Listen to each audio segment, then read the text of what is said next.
بسم الله الرحمن الرحيم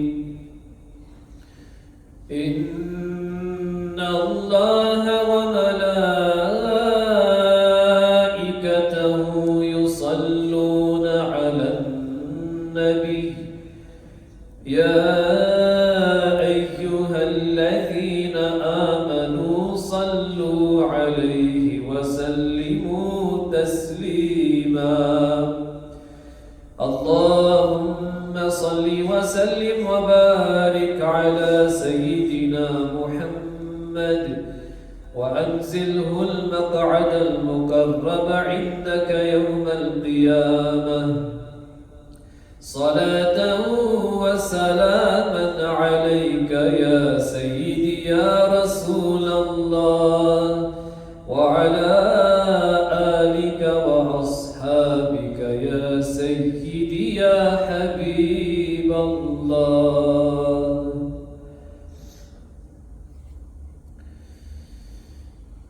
مولاي صل وسلم دائما أبدا على حبيبك خير الخلق كلهم يا ربي صل على محمد وعلى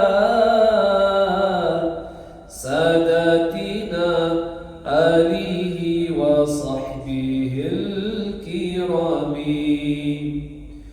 محمد سيد الكونين والثقلين والفريقين من عرب ومن عجم مولاي صل وسلم دائما أبدا على حبيبك خير الخلق كلهم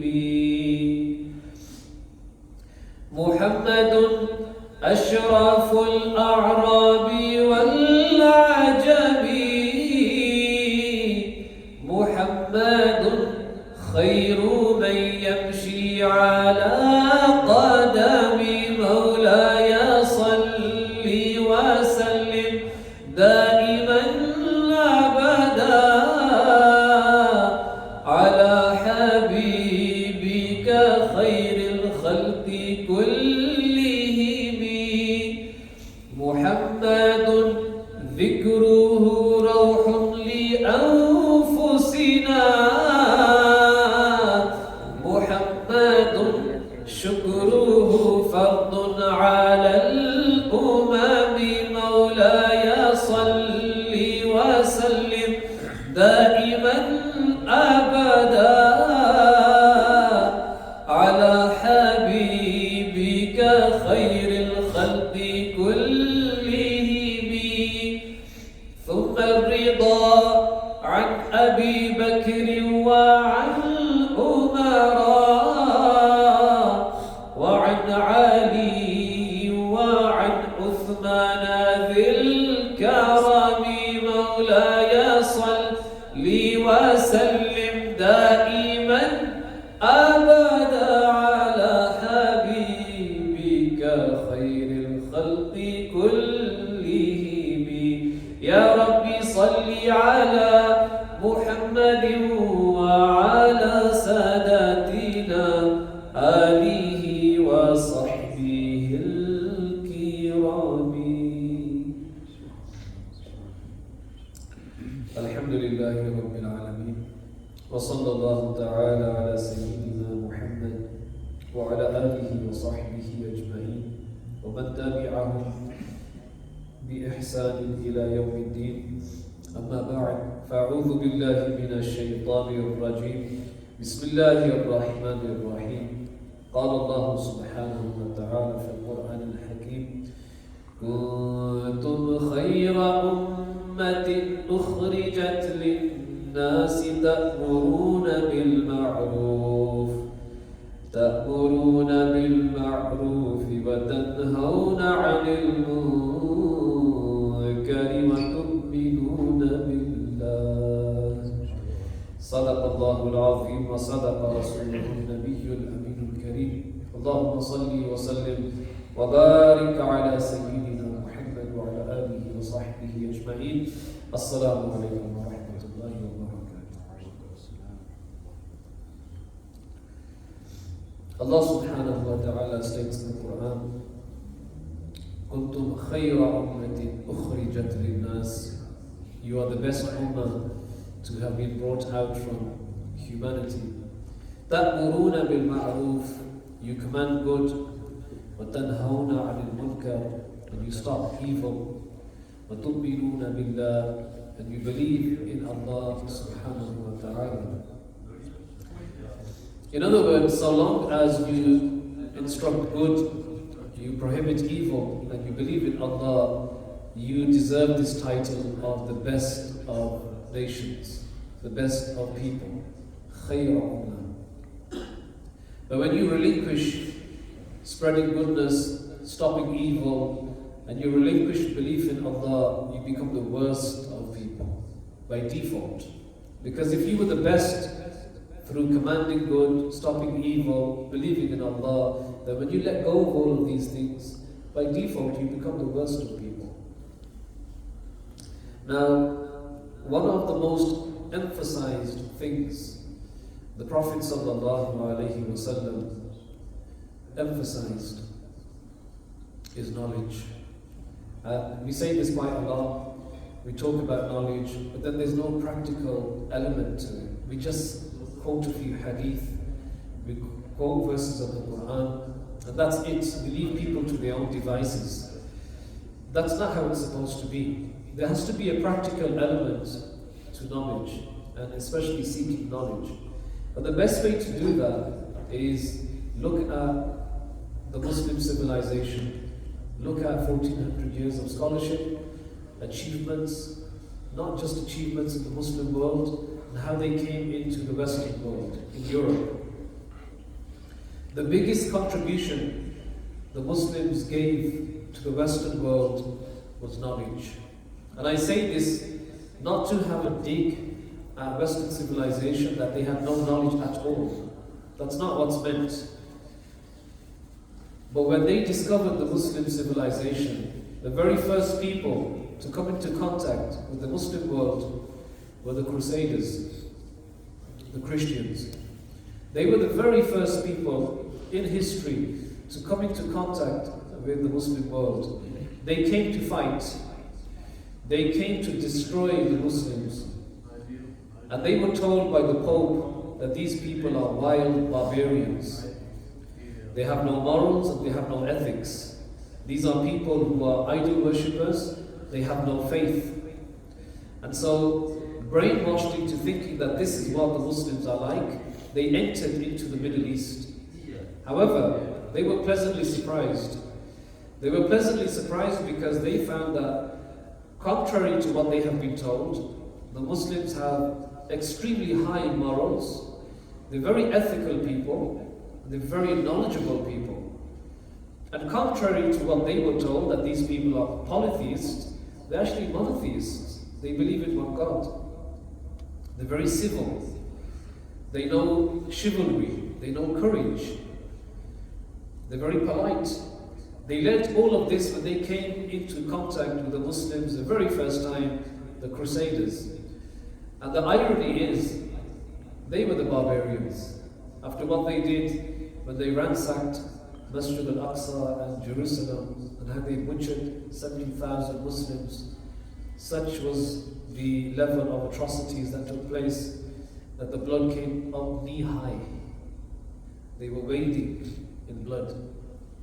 So the irony is, they believed the Muslims to be barbarians, but the reality was they behaved like barbarians. And they would say that the reason why we do this is because we are doing God's work. So they justified what they were doing because they believed this to be the work of God.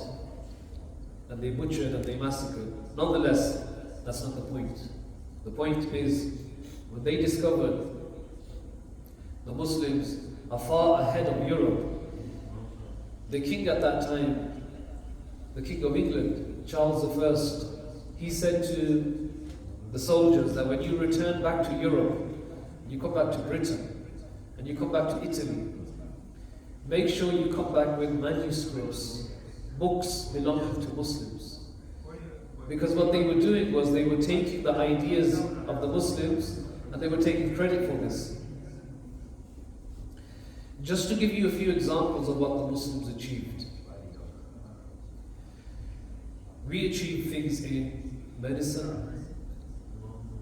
Up until First World War, up until World War I, they were still using preventative measures to cure people who had diseases of the eye using the works of Ibn Sina.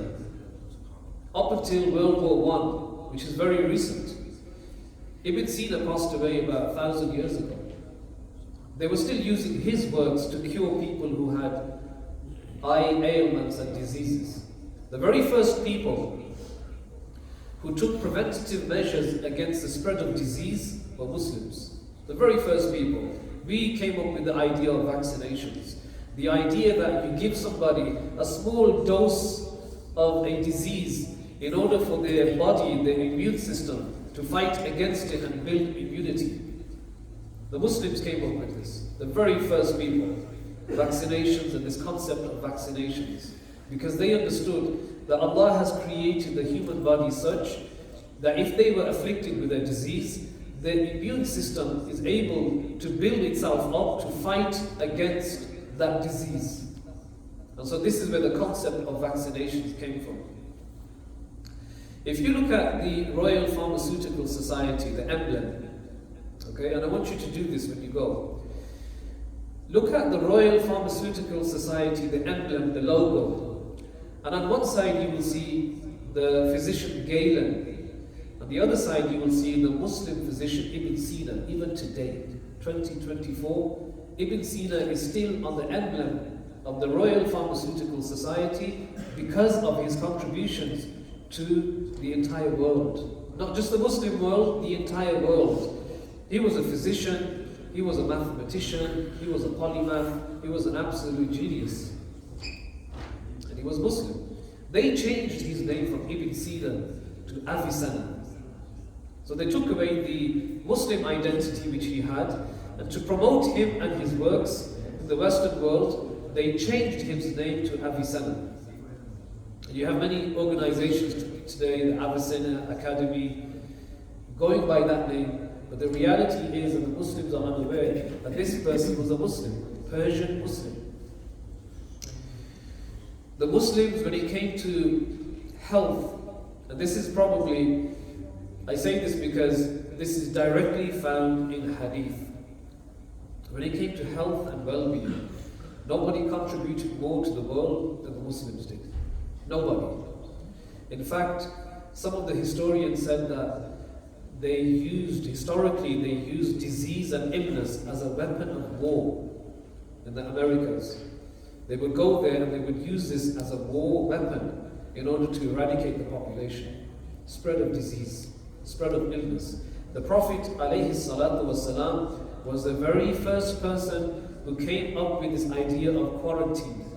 That if a person has a disease, an illness, he's struck with plague, that he gave the instructions, alayhi salam, that you stay exactly where you are. You don't leave. And nor should people come and visit that person. Because in doing so, you restrict the plague to one place. But when a person is struck with a plague and he begins to travel, it begins to spread. Other people are then afflicted by this. So the very first person to come up with the idea of quarantine was the Prophet sallallahu alaihi wasallam. The Prophet alayhi salam forbade people from relieving themselves in places of shade, because this is where people sit. He forbade people from relieving themselves in a hole in the ground, because this might be the place where animals reside underground, burrows. So not to relieve yourselves in burrows, because this is where animals live.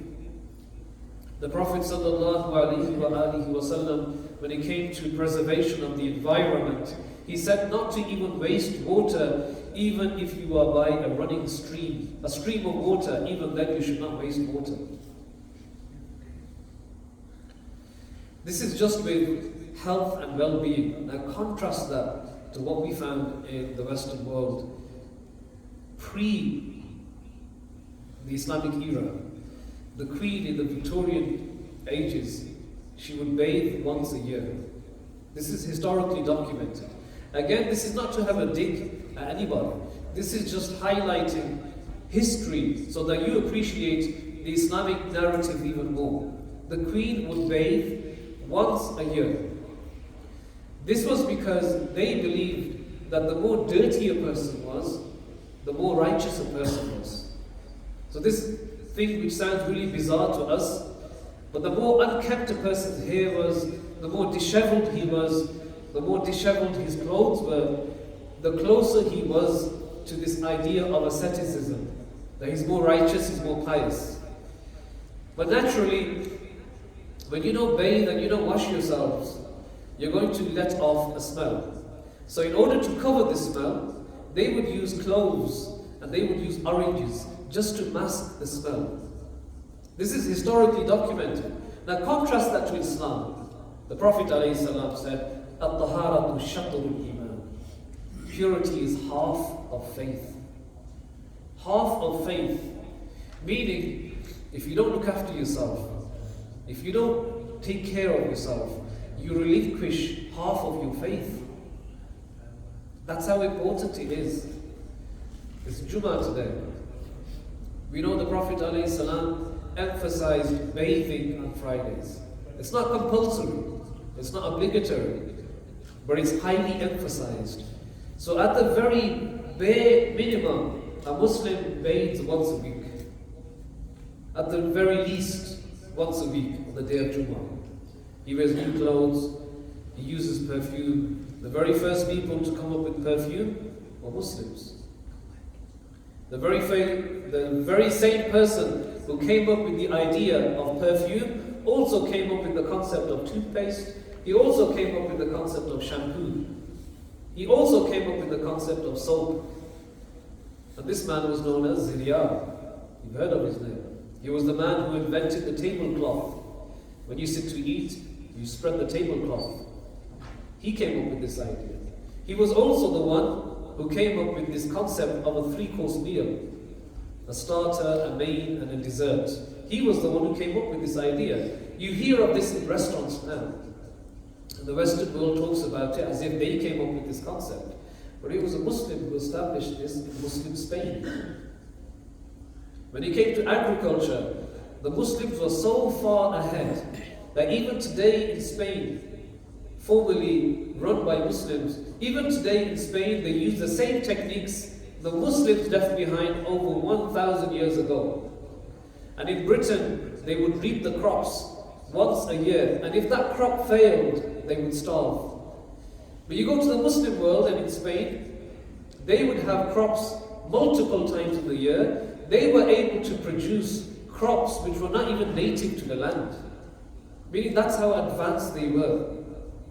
This is how advanced they were. When it came to knowledge, theology, philosophy, the Greeks came up with philosophy. There's no denying this. But it was the Muslims who preserved this science. They translated all the words from Latin into Greek. It made it accessible to everyone. This was a Muslim contribution to Greek philosophy. You know, the list is so exhaustive. I'm trying to think. Jam. You put jam on bread. Jam actually comes from the Arabic word jamna, which means to gather, to put together. Because what is jam? Jam is crushed strawberries, raspberries. You put it all together, you have jam. The Muslims came up with this. It was the Muslims who discovered coffee. There was a Muslim farmer whose name was Khalid, who noticed that his herd of goats were eating from these beans. And then he noticed that they became very lively. And hence he discovered coffee beans. When the coffee beans came to the port in England, the name of the port was Mocha. You go to the coffee house now and you say, I would like a Mocha. They took that from the name of the port. Now, the Muslims were the ones who came up with the idea of service stations. You go to the motorway now, you want to take a break, you have some time, you pull into the service station. The Muslims came up with this. Because when people would travel, and Muslims would travel at least once a year for Hajj, and it was a great journey to undertake. So the Muslims realized we should have caravansaries, we should have service stations for people to stop, relax, eat, and then continue their journeys. The Muslims came up with this. The very first people to come up with this were Muslims. So our contribution to the Western world is so great. We do an injustice by not knowing this. You know, if we don't know this, do you expect them to tell you this? Do you expect the Western world to tell you of your accomplishments and your nation's achievements? They will never tell you this. Even though a lot of Western historians acknowledge this and they do give credit. You should never take credit for something which you haven't done. Always give credit to whoever came up with that concept of that idea, whether he is a Muslim or a non-Muslim. That's that person's achievement. Now, I can go on and on. Everything I mentioned, I didn't mention in a chronological order. But I want to mention one more thing, the welfare system. The benefits people receive. The very first people to come up with this were Muslims. Centuries later, Europe came up with one. Hospitals. Muslims came up with hospitals. 5 or 6 centuries later, they made hospitals in Europe. Even today, luxury carpets are Persian carpets, developed by Muslims. Even today. In those days, when they would go to a head of state, they would gift carpets because it was considered to be luxury. They would give Persian carpets. The first pharmacies that were constructed in Baghdad, in Iraq, in the 9th century. They never constructed any pharmacies until the 15th century in Europe, 6 centuries later. So we came up with all of these ideas. Now, the crux of all of this is not to cry over the fact that they don't give us credit for this. Who cares? So long as we know our history and what we've achieved, that's the important aspect. But far more important than that is the emphasis of knowledge. Why did they achieve all this? They achieved all of this because the Prophet ﷺ said, "Utlubu bil-ilm walau bis-sin." Seek knowledge even as far as China. Even if you have to go as far as China to seek knowledge, you must go. طلب العلم فريضة على كل مسلم. Seeking knowledge is obligatory upon every Muslim. إن الله وملائكته وأهل السماوات والأرض حتى النملة في جحرها وحتى الحوت ليصلون على معلم الناس الخير. Allah and His angels and the inhabitants of the heavens and the people of the earth, even the ant in its hole and the fish in the sea, they pray for the one who teaches people goodness. So now look at the legacy these people have left behind. The likes of Zirya, the likes of Ibn Sina, the likes of Al-Razi, the likes of Al-Kindi. They left legacies behind. We still benefit from this. And what's the reality for them? The ant in the hole and the fish in the sea, the inhabitants of the heaven and the people of the earth, they make prayers for this person, even after they've passed away, because they left a legacy behind. Now this is what I want to highlight. We don't live in a society that promotes knowledge anymore. We live in a material world. Materialism dominates our lives. The latest phone comes out, and a person who hasn't even paid his rent for 2 months is standing in the queue waiting to receive his latest model, the iPhone. The new clothes come out and they must purchase it. We've relinquished seeking knowledge. And that's not our fault entirely. It's the fault of society at large. How do we overcome this? We overcome this in the following way. You must talk about things like this amongst your children. You must teach them the importance of seeking knowledge. What's the typical scenario involving a young lad or a young woman? She goes to school. She goes to college, 6th form, or does an apprenticeship. Thereafter, they go to university and do a degree that's not going to benefit them in the slightest. and they build up incredible debt, which they're then going to have to pay off. In the end, they succumb to a minimum wage job, but they had great potential. They could have done something amazing. But because society is doing this, everybody does this. Nobody wants to break the mold. Nobody wants to step out and do something else. I met a brother, a very good brother in Doncaster, and he's studying architecture. You might think, what on earth is that? It's something which Asians don't do. But he was encouraged, he wanted to do it, and he pursued it.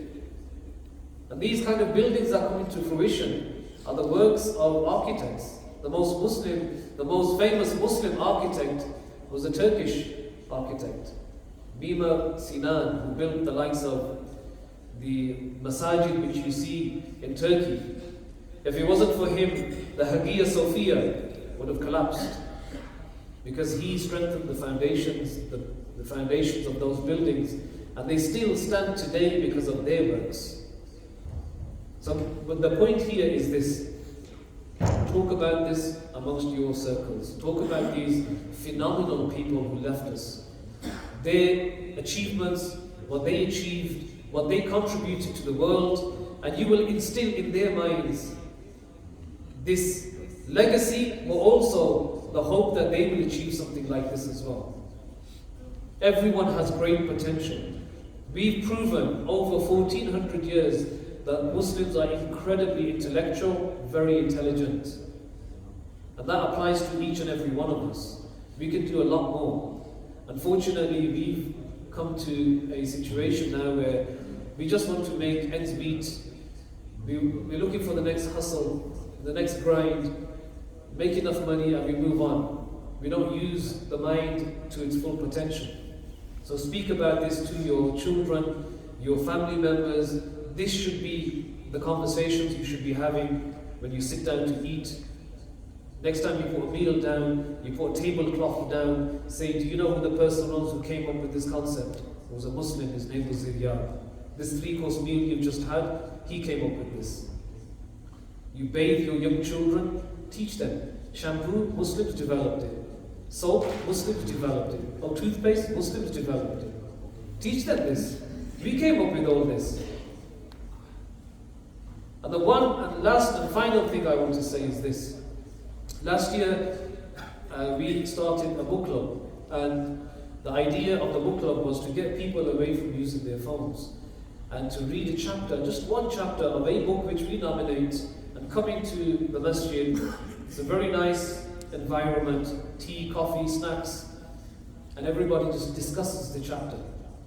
And this has been going on since last year. I want to encourage, if anybody picks up on this and you start a book club, I promise you I will come and attend as much as I can to encourage you to take part, because if you want your children to advance, they need to read. If they don't read, their mind won't expand. When you read, you learn new vocabulary. It broadens your mind. You're able to have conversations that people don't even think about. You know more about the world. You understand more. You become proficient learners, readers. You become people who are academic, intellectuals. So do this. This is the way forward.